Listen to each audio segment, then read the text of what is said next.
Everyone, welcome back to my সাম্পাস blog চ্যানেলে সকলকে অনেক অনেক স্বাগত জানিয়ে আজকের ব্লগটা শুরু করছি। প্রথম থেকে শেষ পর্যন্ত দেখার অনুরোধ রইল। তোমরা সবাই কেমন আছো? আশা করবো যে যেখানে আছো সকলে ভালো আছো, সুস্থ আছো, আর আমিও বেশ ভালো আছি। তো এই যে দেখো বাইরের ওয়েদারটা মেঘ করে আসে, মনে হয় যেন খুব জোরে বৃষ্টি নামবে। আর ওই যে ওখানে প্যান্ডেল দেখতে পাচ্ছ, কমপ্লিট হয়ে গেছে। পাড়ায় একটা ছেলের বিয়ে। তো এই যে এখন সোনামণি খাচ্ছে, আর ওই মেয়েটার দেখো শরীরটা এত খারাপ, তার খেতে ইচ্ছা করছে না। তারপর স্কুলে ইউনিফর্ম পরে নিয়েছে, দেখতে পাচ্ছ, পরেই খেতে বসেছে। ও আগে আগে স্নান করে ইউনিফর্মটা পরে নেয়, নিয়ে আর এই দেখো খেতে বসেছে। ফেনা ভাত করে দিয়েছি, ডিমের অমলেট করে দিয়েছি। তো ওই যে খেয়েছে, আর বড়মশাইও ফেনা ভাত আর ডিমের অমলেট করে দিয়েছি, খেয়ে বেরিয়ে গেল বাজারে। বড়মশাইয়ের শরীরটা সেরকম ভালো না, তার জন্য আজকে অফিসে যায়নি। আর বাজার করতে হবে, কদিন পর বাজার করছে না, তার জন্য বেরিয়ে গেল বাজার করতে। মেজো মেয়েটারও শরীরটা খারাপ, তারপরে আর স্কুলে যেতে পারলো না, হঠাৎ করেই বমি করে দিল।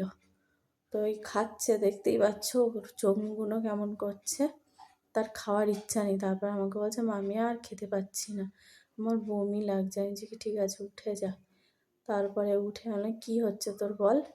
বলছে শরীরটা কেমন করছে, ওই আমাকে বলছিল বমি বমি লাগছে। তারপরে আর স্কুলে যেতে পারলো না, যেটুকু ফোন করে বলে দিল স্কুলে যাবে না, যেই দিন যাবে সেদিন ফোন করে দেবে। তো সোনামণি দেখো, টমেটো, আমি ঘরে ছিলাম, এসে দেখি কি সব টমেটোগুলোই দেখো গুছিয়ে নিয়েছে। কত পরে তো আমি দেখতে পেয়ে ক্যামেরাটা অন করে আর পারলাম না। কাজের মাসি দেখো আমার কাজ করছে, ও শুধু টমেটো বার করবে। আমি বলছি ওগুলো আগে বার করো, তারপরে তো টমেটো হাতে পাবে। বলছে না, আমি এইভাবে বের করবো।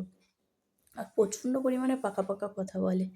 তারপর সব টমেটোগুলো দেখো গুছিয়ে দিল। ওর ভাবি বাজারটা করেই বেরিয়ে গেল রেশন ধরার জন্য। আবার বলছে রেশন দিচ্ছে, ফাঁকা আছে, 1 মাস তো গ্যাপ পড়ে গেল, রেশনটা ধরে নিয়ে আসি। তো ওই বাজারটা দিয়ে চলে গেছে, আর আমি ঘর গেছিলাম কি করতে, দেখি এসে সব এই টমেটোগুলো গুছালো। তারপর শশাগুলো বের করছে, আমি যে বের করতে হবে না, হাতে কাঁচা লঙ্কার লেগে যাবে, ব্যাস চোখ জ্বালা করবে। সে আর কথা শোনে, যে যেটা মনে করে করব সেটাই করবে। তো শশা কলা সব বের করে রাখলো। তারপরে ফ্রিজ খুলে আমাকে কী দিচ্ছে জানো, কাঁচা লঙ্কার বাটিটা। আমি ওই মিষ্টি সেই কন্টেনারগুলো হয়, ওর মধ্যে কাঁচা লঙ্কা রাখি, মানে সবসময় যেগুলো ব্যবহার করি, আর বাকিগুলো প্যাকেটের মধ্যে ভরে রাখি। আবার খালি হলে আবার ওর মধ্যে রাখি। আমি ছোট্ট একটা বলেছিলাম তোমাদেরকে, ঝুড়ি কিনেছিলাম মেলা থেকে, লঙ্কা ঝুড়ি, সেটা আমার মেয়ে বাড়িতে এসে খেলা করে ব্যাস ফাটিয়ে দিয়েছে পুরো, ঝাঁঝরা ঝাঁঝরা করে দিয়েছে। এই দেখো এই বাটিটা আমি রাখি। এবারে ভাবছি মেলা গেলে ওই লঙ্কার ঝুড়ি একটা কিনবো, না কিনলে হচ্ছে না। তারপর আবার এনে দিয়েছে ওর বাপি, এই দেখো চকোস, বিস্কিট টিস্কিটগুলো শেষ হয়ে গেছিলো, তো সেই এনেছে। এই যে কর্নফ্লেক্স নিয়ে এসছে। তো সকালের খাবার ওর এই সবই, তার জন্য। আর আমার জন্য এই যে সুগার ফ্রি বিস্কুট এনেছে। তারপরে এখানে সব আমি গুছিয়ে রাখলাম, যে হাত দিও না। কুল এনেছে বড়মশাই, তো বলছে এগুলো কী আনছে, ওগুলো লেবু, যেগুলো নিচে আছে ওগুলো লেবু। তারপরে এখানে মাছ নিয়ে এসেছে। তো মাছ তো সেরকম করে খাওয়াই হচ্ছে না। আমি বললাম এমন কোনো মাছ আনো পাতলা ঝোল করব। তারপরে বললো কি কাতলা মাছ নিয়ে এসেছি, আগে প্যাকেটটি খুলে ধুয়ে নিও, অনেকটা বেলা হয়ে গেছে তো তার জন্য। তারপর একটু তেল ছিল, সাথে একটুকুনি ডিম ছিল, আর পটকাটা দেখো কত বড়। আর কাতলা মাছের তেলটা সেরকম ছিল না, জাস্ট অল্প একটুকুনি ছিল, আর ওই যে ডিম দেখা যাচ্ছে ওইটুকু। তো এই মাছের সব পেটি নিয়ে এসছে, পেটি খেতে যেহেতু মেয়েরা ভালোবাসে, আমারও পেটি খেতে খুব ভালো লাগে। তো আমার তো পেটি খেতে বারণ করেছে ডাক্তার। তো কি বলবো, চর্বিওয়ালা মাছ খাওয়া, কিন্তু আমি তাও মানি না। আমি কখনো কখনো খেয়ে নিই, আজকে তো খেতেই হবে। তারপরে দেখো মাছ ভাজা বসিয়ে দিয়েছি। এদিকে আমার বড়মশাই আগের দিনে তোমাদের বলেছিলাম অনেক দূরে গেছে কাজে, সেই ভোর 4:30টার সময় বেরিয়েছিল। তো ইয়েতে গেছিলো, কী বেশ যেন জায়গাটায় গেছিলো, ভুলে যাচ্ছে, ওই দীঘার ওই দিকে গেছিলো। তো এই জন্য শুটকি মাছ নিয়ে এসছে। আমি ভালোবাসি লোটে শুটকি, আমোদে শুটকি, তারপরে কুচো চিংড়ি যেগুলো হয় সেই শুটকি নিয়ে এসছে। তারপরে মাছটা দেখো কাঁচকলা, পেঁপে, আলু দিয়ে একদম পাতলা করে ঝোল বানিয়ে নিলাম, এই যে বসিয়ে দিয়েছি। আর এখানে দুধের প্যাকেটটা ছিল, জাল দেবো করে হচ্ছিল না, তারপরে তরকারিটা বসিয়ে নিয়ে আমি দুধের বাটিটা বসাবো, নাহলে না ছিটবে, এখন জল দিয়ে দিয়েছি, ওই জন্য বসিয়ে দিয়েছি। এবার মাছগুলো সব ছেড়ে দিলাম, এ দেখো ফুটেও গেছে। তো রান্না রেডি। আর তারপরে কি রান্না করেছি আর একটা জিনিস দেখাচ্ছি তোমাদের। এই দেখো, বেগুন দিয়ে বেশি করে উচ্ছে দিয়ে আর অল্প একটু আলু দিয়ে, উচ্ছেটাই বেশি দিয়েছি, দিয়ে আর ওই তেল পটকাটা যেটা দেখলে সেটা দিয়ে একদম চচ্চড়ি করে নিয়েছি। ভালো বেশ খেতে হয়েছিল। বড়মশাই বলছে দুটো তরকারি খুব সুন্দর হয়েছে। আমি বলছি কোন দিন আছে তরকারিটা ভালো খারাপ হয়েছে বলো, বলছি সেটাই। তো এই দেখো আমার মেয়ে এবার সন্ধ্যা হয়ে গেছে না, সবাইকে শুভ সন্ধ্যা। আর সোনাই এখন খাচ্ছে, নিজে নিজে খাচ্ছিল, বাটিটা এমন বদমাশি করছে উল্টে যাচ্ছিলো জানো তো। তাই আমি বকে আমি বললাম আমি খাইয়ে দিয়েছি। তারপরে দুপুরবেলায় একটু সেই রবিবারে চিকেন এনেছিল, সে চিকেন ছিল অনেকটা চিকেন, এখানে 500 মতন আছে। চিকেনটা ভালো করে ম্যারিনেট করে ফ্রিজে রেখে দিয়েছিলাম, বলি সন্ধ্যের সময় পকোড়া হবে। তাই কিছুক্ষণ আগে বের করে রেখেছি, আধ ঘন্টা আগে। তো এইবার পকোড়াগুলো করে নেবো। আগের দিনেই করবো বলে বের করেছিলাম, মানে তরকারি। তো বলছে কি মেয়ে বলছে দিদির বুধবারে ছুটি আছে কোচিং, সেই দিনে করো, সবাই মিলে একসঙ্গে পকোড়া খাবো, তোমাকে আর এটা রান্না করতে হবে না। হাড্ডি টাড্ডি সব রকমের আছে, সলিড হাড্ডি মিশিয়েই রেখেছি, তরকারি করবো বলে। তো যেহেতু ওরা খেতে চাইছে না, তার জন্য পকোড়া খাবে, তাই পকোড়াই বানিয়ে নিলাম। বা মেজো মেয়ে তো পড়তে গেছে, ওটা রেখে দেবো। আর এদিকে সোনাই বলছে কি মা আমাকে মশা কামড়াচ্ছে, মশা। তুমি ঘরে বসলে মশাটা কামড়াতো না। তারপর ওর বাপির শরীরটা খারাপ বলে আবার শুয়েও আছে, আর উকি মেরে দেখছে ওর বাপি উঠেছে কিনা। আমি ডাকলাম একবার, সন্ধ্যে দিচ্ছিলাম যখন ঘন্টা শাক বেজেছে, তখন বড়মাসি একটুখানির জন্য উঠলো, উঠে বসলো, আবার শুয়ে পড়লো, বলছে শরীরটা খুব খারাপ। আসলে কদিন সকাল সকাল বেরোচ্ছে না, ঠিকঠাক রাতে ঘুম হচ্ছে না।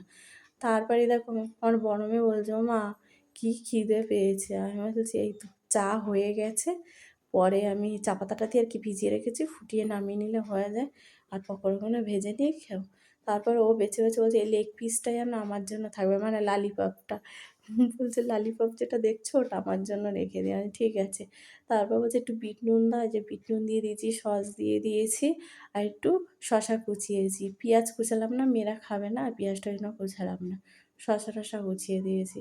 এই যে ওকে দিয়েছি, একটু হাড্ডি খেতে ভালোবাসে, হাড্ডির দিক দিয়েছি। আমার আবার পকোড়া হাড্ডির দিক ভালোবাসে না, একটু সলিডের দিকে ভালো লাগে। তো ওই জন্য একটু সলিড থেকে 2 পিস নিয়েছিলাম। আর ওর বাপিকে আর ওর মেজোজনের জন্য সলিড ইয়ে রেখে দিয়েছি, হাড্ডি রেখে। আর পুচকুসোনা তো দুধ খেয়েছে, পুচকুসোনাই খাবেও না, চিকেন পকোড়া অতটা ভালোবাসে না। তো এই যে মেয়ে এখন খাচ্ছে, ওর খিদে পেয়ে গেছে, তো ওকে আগে দিয়ে দিয়েছি, ভেজে যেটা তুলেছিলাম ওটা আগে দিয়ে দিয়েছি। কেউ বলছে আমার খুব সুন্দর লাগছে, আর ভেতরটা একদম সেদ্ধ হয়েছে ভালো। আমি বলছি ঠিক আছে খা। তারপর ওকে খেতে দিয়ে দিলাম। একটু চা, এই যে চা পাতাটা দিয়ে ফুটিয়ে ইয়ে করে রেখেছিলাম, ভিজিয়ে রেখেছিলাম, এবার চাটা ফুটিয়ে নিচ্ছি, নিয়ে মেয়েকে দিয়ে দিই। তারপরে আমি আর বড়মশাইটা নেবো, কারণ এখনও পকোড়া ভাজা হচ্ছে, তো ওকে প্রথম ধাপেরটাই তুলে দিলাম তার জন্য। তো বড়মশাইকে দিয়ে তারপরেই আমি খাবো, বড়মশাই ঘুমাচ্ছে। তা এই দেখো এখন এই যে এই লাস্ট এটা হচ্ছে। আর সোনাইকে ডাকলাম একবার খেয়ে যা, বলছে না আমি খাবো না। তো এই যে চা ভালো করে ফুটে গেছে, তারপরে বরমাসাই পেছন থেকে যাচ্ছে, গিয়ে বলছে ওফ কি সুন্দর গন্ধ বেরোচ্ছে, মানে ঘুম দিয়ে উঠে বাথরুমের দিকে যাচ্ছে চোখ মুখ ধুতে, বলে কি সুন্দর গন্ধ বেরোচ্ছে। আমি ঠিক আছে মুখ ধুয়ে যাও, বসো, চা ছাকছি, একবার চায়ের সঙ্গে তোমাকে দিচ্ছি। তো এই যে চা ছেঁকে নিয়েছি। আর মেজোজনের জন্য রাখবো না চা, যখন বাড়িতে থাকে চা চাই, যখন চা তখনই দিই, এখন পড়তে গেছে তো দেবো না। পকোড়াটা শুধু ওর জন্য রেখে দেবো, ওই যে ওরটা তুলে রাখলাম মেজোজনেরটা। আর আমি দেখো ছোট্ট ছোট্ট দুটো সলিড দেখে নিয়েছি। আর এই যে চা। আর গরমের খাওয়া হয়ে গেছে, ওদিকে এখনও বসে আছে, শশা টশাগুলো খাবে। আমি যে 1 পিস নিবি আমার থেকে, বলছে না নেবো না। জোর করে দিচ্ছিলাম, নিলই না। তারপরে এই যে চলে এসেছি এখন, অনেকটাই রাত হয়ে গেছে, তখন কটা বাজে 9:30 মতন না 9টা মতন বাজে। ডাল আলু সিদ্ধ বসিয়ে দিয়েছি, মাছের তরকারি আছে, আমি খাবো না, আমার খেতে ইচ্ছা করছে না, আমি ডাল আলু সিদ্ধ দিয়ে খাবো। গরমে বলছে মা তাহলে বেশি করে করো, আমারও মাছ খেতে ইচ্ছা করছে না, আমিও খাবো না, তাহলে ডাল আলু সিদ্ধ খাবো। আর মেয়েদের জন্য বলছে আমি দুধ দিয়ে ভাত খাবো, এক একজন এক এক রকমের, শুধু মাছের তরকারি আছে, ওই জন্য ডাল সিদ্ধটা করে নিলাম। তারপরে এই যে দুধটা ফুটিয়ে নিলাম, মেজোজন দুধ দিয়ে ভাত খাবে, আর মাছ দিয়ে পুচকুসোনা আর ওর বাপি খেয়ে নেবে একটু। এই দেখো ডাল সিদ্ধ হয়ে গেছে, এখন কাঁচা দিয়ে দিয়ে দিলাম। চলো খাওয়া দাওয়া করবো। এই দেখো তরকারি রয়েছে মাছের, দেখেছো? তো আমি খেতে ইচ্ছা করছে না, দুবেলা না মাছ ভালো লাগে না। তো কখনো কখনো খাই, আবার কখনো কখনো খাই না। বড় মাসি অনেক করে জোর করেছিল, আমি বললাম না আমি খাবো না। তারপরে কাঁচা পেঁয়াজ যদি ডালের মধ্যে দিই মেয়েরা আবার বেছে বেছে ফেলে দেয়, তার জন্য এরকম কেটে রেখেছি। বড় মাসি এক পিস, আমি এক পিস নেব। কাঁচা লঙ্কাটা রেখেছি আলু ভাতে মাখবো তার জন্য। মেয়েদেরকে বলছি আয় খেতে আয়, বলছে বিছানাটা করছি, ওই জন্য দেখছিলাম। ঠিক আছে আমি নিয়ে যাই, আর মেয়ে দুজনকে বলছি জল নে, খেতে দেবো, তো কানেই শুনিস না তোরা, চল খেয়ে দে শুয়ে পড়ি, শরীর ভালো না তোর। তো চলো বন্ধুরা, তাহলে খাওয়া দাওয়া করে নিই। আজকের মতন ব্লগটা এখানেই রাখলাম, নেক্সট ব্লগে দেখা হবে। সকলে ভালো থেকো, সুস্থ থেকো, সবাই নিজেদের খেয়াল রেখো, ঠিক আছে? সবাইকে good night, tata, bye, see you.